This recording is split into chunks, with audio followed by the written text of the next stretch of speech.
స్వప్న శాస్త్ర ప్రకారం మనకొచ్చే కొన్ని కలలు అదృష్టాన్ని మరియు దురదృష్టాన్ని తీసుకొస్తాయి. ఒక 5 పక్షులు కనబడితే మనకి సంపదలకు లోటుండదు. ఆ 5 ఏంటో చూద్దాం. మొదటిగా గుడ్లగూబ.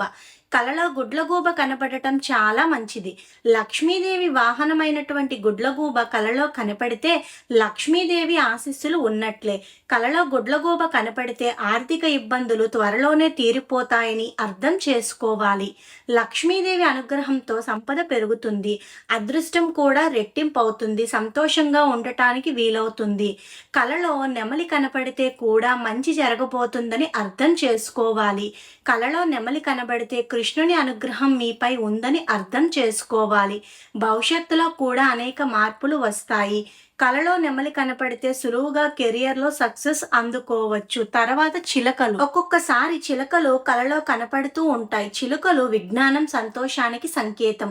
కలలో చిలుకలు కనబడితే కుటుంబ జీవితం ఆనందంగా ఉంటుందని, ప్రేమ జీవితం మధురంగా మారుతుందని అర్థం చేసుకోవాలి. కలలో చిలుకలు కనబడితే శుభవార్తలు కూడా వింటారు. మొత్తానికి కలలో చిలుకలు కనబడితే శుభ ఫలితాలు కలుగుతాయి. అన్ని విధాలుగా లాభాలు ఉంటాయి. హంసలు. కలలో తెల్లటి హంసలను చూస్తే కూడా శుభ ఫలితాలు ఎదురవుతాయి. జంట హంసలను లేదా ఒంటరి హంసను చూస్తే కూడా శుభ ఫలితాలే. ఇలాంటి కలలు వస్తే ఇంట్లో పెళ్లి లేదా ఇతర శుభకార్యాలు జరిగే అవకాశం ఉంది. ఊహించని విధంగా ఆర్థిక లాభాలను కూడా పొందవచ్చు. తర్వాత బ్లూబర్డ్. కలలో బ్లూబర్డ్ కనబడితే కూడా శుభ ఫలితాలు కనపడతాయని అర్థం. శివుని అనుగ్రహంతో సంతోషంగా ఉండొచ్చని అర్థం చేసుకోవాలి. భవిష్యత్తులో సమస్యలు కూడా తీరిపోయే అవకాశం ఉంది. ఎప్పటి నుంచో పూర్తి కాని పనులు కూడా పూర్తవుతాయి. ఆనందం పెరుగుతుంది. మీకు ఎప్పుడైనా కలలో పక్షి కనబడ్డాదా? ఏ పక్షి కనబడ్డాదో కమెంట్ చేయండి.